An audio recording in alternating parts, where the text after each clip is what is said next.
Bonjour, aujourd'hui je vais vous montrer comment ça fonctionne le Thermomix et pour vous dire que tellement que c'est facile que Sarah, ma fille, elle va faire la présentation elle-même. Alors, quand vous allez recevoir votre Thermomix, il y aura le bol Thermomix avec sa coque isolante et c'est super simple pour la retirer. Il faut juste pousser le bouton et retirer le couteau à l'intérieur ainsi que le bol en acier inoxydable. Pour le remettre, c'est tout autant facile. On fait les étapes, mais inversées. Donc, on remet le bol, ensuite le couteau et on pousse le petit levier. Donc, on a le couvercle et le bouchon qu'on met par-dessus, donc qui est un peu différent de celui du TM6 parce qu'il n'est pas totalement ouvert. Donc, bien évidemment, le TM7 arrive avec tous ses accessoires, dont le Varoma en 3 parties, qui est 44% plus grand que celui du TM6. On a ensuite le panier cuisson, qui est à peu près similaire à celui du TM6. Cependant, il va être beaucoup plus résistant et on le place comme ça à l'intérieur du bol. Ensuite, on a la spatule du TM7 qui est vraiment plus ergonomique que celle du TM6. Alors pour commencer, elle est stable, on peut la positionner debout. Ensuite, elle est vraiment plus longue, ce qui fait que c'est vraiment plus pratique pour venir racler les bords du bol du TM7. En plus de ça, la spatule va t'aider à sortir ton panier cuisson quand c'est trop chaud ou même à le lever juste comme ça à partir de la petite crevasse qu'il y a dans le panier cuisson. Un autre truc qui va changer, c'est quand on a notre pâte à pizza ou notre pétrin qui était hyper difficile à retirer du TM6, ben là maintenant, dans le TM7, tu as juste à tourner en sens inverse avec ta spatule pour que le pétrin sorte. Finalement, on a le fouet du Thermomix qui se place comme ceci à l'intérieur et très important, on ne va jamais dépasser la vitesse 4 quand on l'utilise. Ensuite, par rapport à l'emplacement de votre Thermomix dans votre cuisine, c'est très important de le mettre dans un espace qui est dégagé et loin d'une source de chaleur. Ça va permettre d'éviter de briser votre Thermomix, mais aussi d'éviter d'abîmer votre cuisine, principalement quand on utilise le mode vapeur. Un autre truc super important, c'est de placer votre Thermomix par-dessus une planche de n'importe quel type pour qu'en fait, ça soit plus facile de pouvoir le déplacer sur votre plan de travail pour éviter d'abîmer la balance qui se trouve sur les pieds du Thermomix. Ensuite, quelque chose qui est vraiment différent du TM6, c'est que sur le TM7, on a juste une petite ouverture ici et tout le reste, c'est l'écran du Thermomix. Maintenant, pour allumer votre TM7, c'est super simple. On appuie sur ce petit bouton, ça va prendre quelques secondes et comme on peut le voir, ça s'allume. On a notre grand écran et maintenant, je vais vous montrer les fonctionnalités au sein du TM7. Quand tu arrives sur ta page d'accueil, ça va se présenter comme ceci, mais tu pourras modifier le thème de l'écran d'accueil en allant tout en bas et en modifier l'écran d'accueil. Donc, tu vas avoir 3 possibilités. J'aime l'inspiration quotidienne, j'aime m'organiser, j'aime avoir mes outils à portée de main. Pour les personnes plus organisées, je vous conseille d'aller dans « J'aime m'organiser ». Ensuite, on va dans « Suivant »,« Terminer ». Et là, vous allez avoir 4 fonctionnalités qui vont ressortir. Donc, ma semaine. Ça, c'est vraiment super cool pour les personnes qui veulent organiser tous les plats qu'ils veulent faire durant la semaine. Donc, on peut mettre toutes nos recettes ici. Ensuite, on a le mode nettoyage. On va avoir nos valeurs manuelles que je vais vous montrer un petit peu plus après. Et on a ici le tutoriel et aide qui peut vous être vraiment très utile quand vous avez oublié certaines fonctions du Thermomix. Donc, dans tutoriel, en appuyant, c'est un guide des éléments essentiels qui est à peu près 12 minutes de lecture. En appuyant, on va trouver, par exemple, comment faire une recherche, comment accéder instantanément aux filtres les plus populaires, etc., etc. Donc ça vient vraiment faciliter votre usage du TM7. Maintenant, en allant dans les valeurs manuelles, ça va se présenter comme ça. Donc, on a la minuterie, les secondes, la température et les vitesses pour le couteau. Donc, par exemple, là, je m'en vais dans la minuterie. Tu vas toujours avoir des minutes qui vont être proposées. Fait que si tu veux aller plus vite, par exemple, tu peux appuyer déjà sur le 30 minutes et ensuite défiler avec ton doigt pour atteindre les minutes que tu souhaites. Idem pour toutes les fonctions, en fait, tu vas avoir des températures qui vont être proposées, des secondes qui vont être proposées, même des vitesses de couteau proposées. Donc là, très important, pour le couteau dans les valeurs manuelles, on va avoir plusieurs choix qui vont nous être proposés. Ça, c'est nos vitesses. Et ici, on a un petit bouton. Dans le fond, ça indique que le Thermomix, le TM7, va tourner sur le côté tranchant du couteau. Mais quand on appuie dessus et qu'on voit la petite flèche comme ça veut dire que dans le fond, la direction du couteau, elle est inversée. Donc, ça ne va pas venir couper ce qu'il y a à l'intérieur du Thermomix. Et sinon, ici, on a juste le mode cuillère, donc c'est pour remuer. Donc, encore une fois, les valeurs manuelles, c'est vraiment plus pour vos recettes à vous, pas pour ce qui est des recettes qui sont guidées. Donc, je vous suggère vraiment de commencer par les recettes guidées et ensuite, dès que vous vous êtes plus familiarisé avec le TM7, d'aller voir les valeurs manuelles et de commencer vos recettes à vous grâce aux valeurs manuelles. Donc ici, vous avez aussi la fonction de balance. Ce qui est cool, c'est que ça ne vient pas prendre en considération le poids du couvercle. Ensuite, sur le côté gauche de votre Thermomix, on a plusieurs fonctionnalités. On va commencer par celle de recherche. Quand vous allez avoir votre cookie dough, on a plus de 115 000 recettes disponibles. Fait que je sais que ça peut faire beaucoup, mais pour vous faciliter la tâche, il y a plusieurs modes de filtration pour vous aider à trouver vos recettes beaucoup plus facilement et rapidement. Donc, je vais vous présenter ça rapidement, mais je vous invite encore une fois à prendre le temps de découvrir vous-même votre TM7. Donc ici, on a catégorie. Ça, c'est selon quel type de plat vous voulez cuisiner. Donc, on a des entrées, des desserts, des pâtisseries. On a, par exemple, des plats principaux avec poisson ou viande, etc. Ici, on va avoir le temps de préparation et la durée totale. Donc là, vous pouvez sélectionner ce qui vous convient le mieux. On a même les portions selon le nombre de personnes que vous êtes. Et vous pouvez même sélectionner par ingrédients et même par ingrédients exclus. Fait que si vous avez des habitudes alimentaires qui diffèrent, et même par des notations ou même le niveau de difficulté des recettes. Et ici, vous avez même un plus grand filtre, en fait, qui va venir filtrer soit par pertinence, par temps total, par les mieux notés, etc. Pour les collections, en fait, ça va vraiment être comme des livres de recettes qui sont déjà intégrés dans le Thermomix. Comme là, on peut voir le chocolat Dubaï.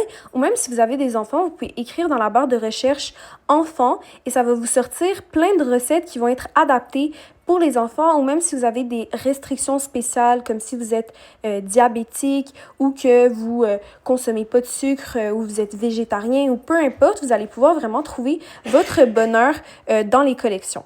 Ensuite, on passe à mode et ingrédients. Donc là, vous allez trouver toutes les modes qui vont aussi être retrouvés juste ici. Donc, vous avez vos valeurs manuelles, comme je vous ai présenté, plus tôt, votre nettoyage, etc. On a la fonction Dory qui est ajoutée par rapport à celle du TM6. Pareil pour la cuisson ouverte. Donc ça innove vraiment par rapport au TM7. Par exemple, si on appuie dans cuisson des œufs, ce que j'aime vraiment sur le TM7, c'est qu'on peut le voir visuellement comment on aimerait avoir notre œuf. Fait que c'est vraiment facile, tu as juste à sélectionner et ensuite partir le TM7. Un peu plus bas, on a des fonctionnalités qui nécessitent en fait des accessoires que vous pouvez trouver sur la boutique Thermomix. Et tout en bas, vous avez des ingrédients qui vous êtes proposés.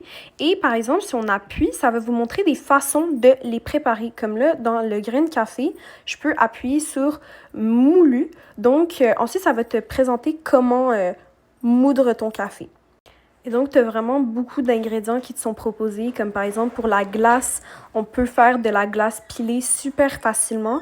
Et ça, c'est une fonctionnalité qui diffère du TM6 et qui a été rajoutée dans le TM7, qui est vraiment super intéressant.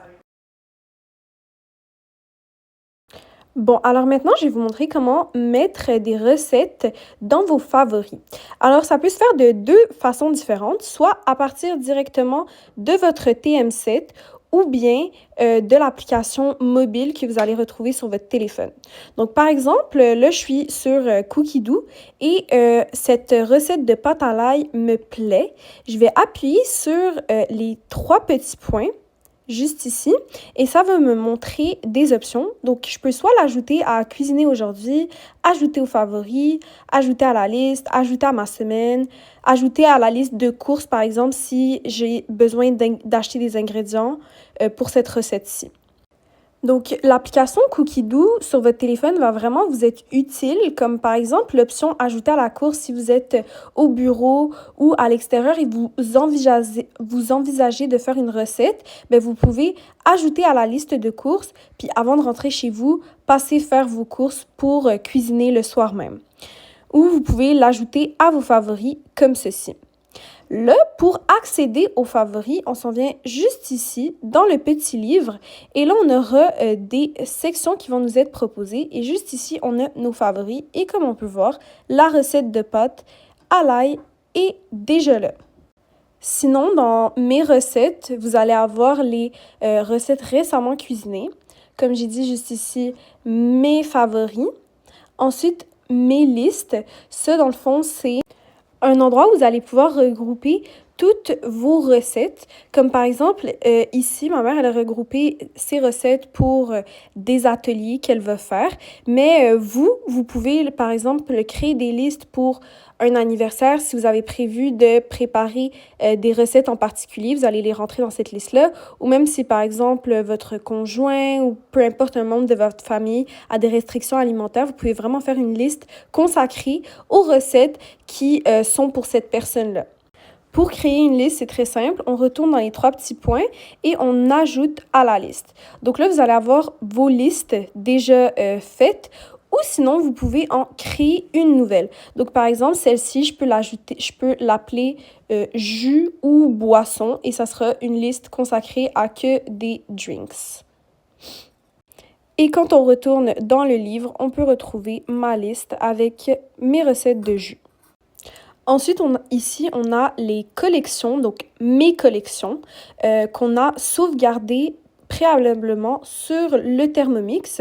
Donc, je vous avais déjà montré précédemment comment aller rechercher des collections. Donc, petit rappel, on retourne sur la petite loupe qui est dans le fond Cookidoo. Et par exemple, si vous cherchez des recettes qui sont en rapport avec la détox, on peut aller juste ici, appuyer sur collection. Et là, vous allez trouver plusieurs livres de recettes détox. Ça te dit même, regarde le nom ici, 36 résultats dans les collections détox. Donc, par exemple, si on veut le sauvegarder après dans nos recettes, on appuie sur un livre de recettes et là, on appuie sur sauvegarder.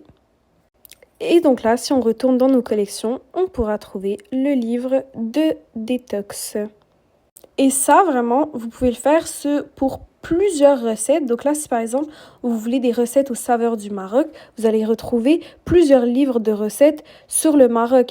Mais vous pouvez aussi aller voir des livres de recettes pour des recettes qui sont faites pour les diabétiques ou pour des recettes sans gluten ou des recettes qui sont fortes en protéines, hautes en protéines, si vous êtes un sportif et vous avez besoin de beaucoup de protéines. Et l'avantage à enregistrer des recettes ou des livres de recettes dans la section Mes recettes, c'est que si vous n'avez pas de Wi-Fi, ben vous pouvez quand même accéder à vos recettes. Donc, si par exemple, vous voulez emmener votre Thermomix dans un chalet où il n'y a pas le Wi-Fi, ben vous allez quand même pouvoir cuisiner les recettes présentes. Pour finir, dans la section Mes recettes, on a Mes créations. Donc ça va être toutes les créations que ma mère a faites. Donc, dans le fond, elle va utiliser, par exemple, des livres de cuisine, de recettes qu'elle aime bien. Et à partir de son application mobile, elle va transférer les recettes directement dans son application et dans Mes créations.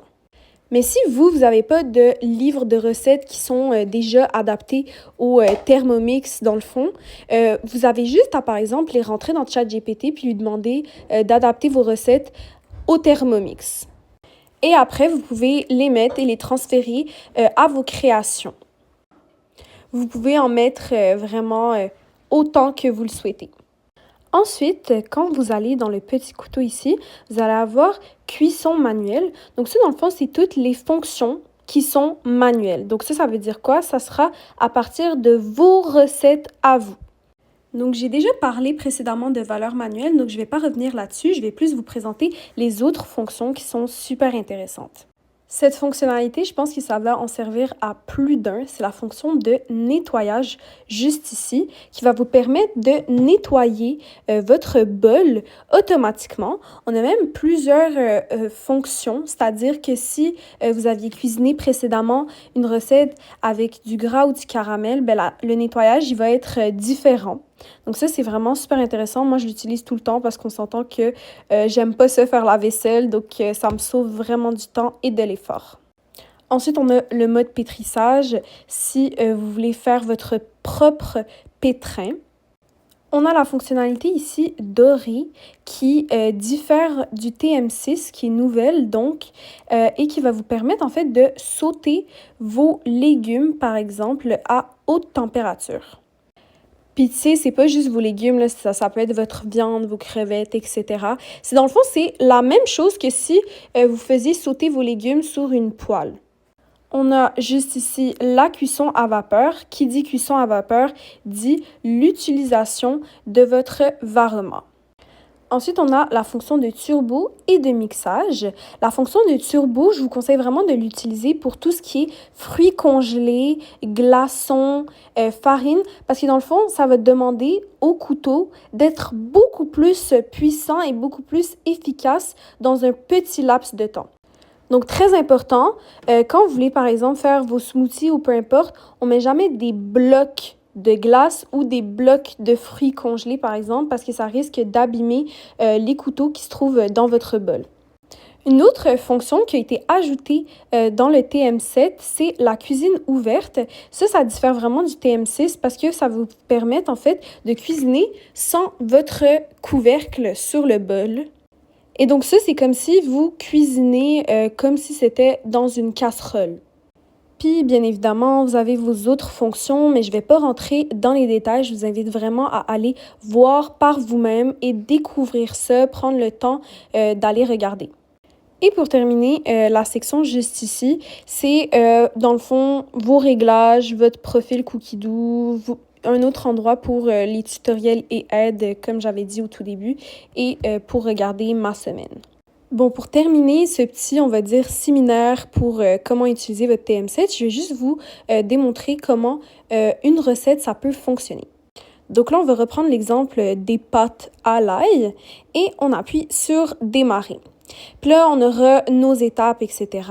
Puis on peut appuyer sur « Suivant » après avoir fait les étapes.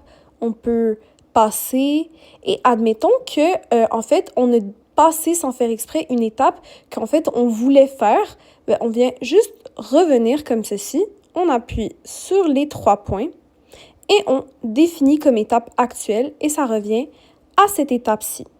Cette fonctionnalité, elle est vraiment intéressante lorsque vous allez vous familiariser davantage avec le Thermomix. Donc, par exemple, si vous voulez aller directement à une étape précise d'une recette parce que vous savez que vous voulez commencer par ça, par exemple. Aussi, il ne faut pas oublier que le Thermomix, c'est vraiment un outil qui doit vous servir à gagner et du temps et de l'argent. Donc, si par exemple, vous voulez suivre une recette et que vous n'avez pas un ingrédient en particulier, c'est pas la mer à boire, vous allez juste pouvoir l'adapter avec les ingrédients que vous avez déjà dans votre garde-manger ou dans votre frigo. Merci Sarah. Et pour les clients, voilà. Donc, vous avez fait le tour un petit peu de tout. Mais si vous avez des questions, je suis toujours disponible à répondre à vos questions.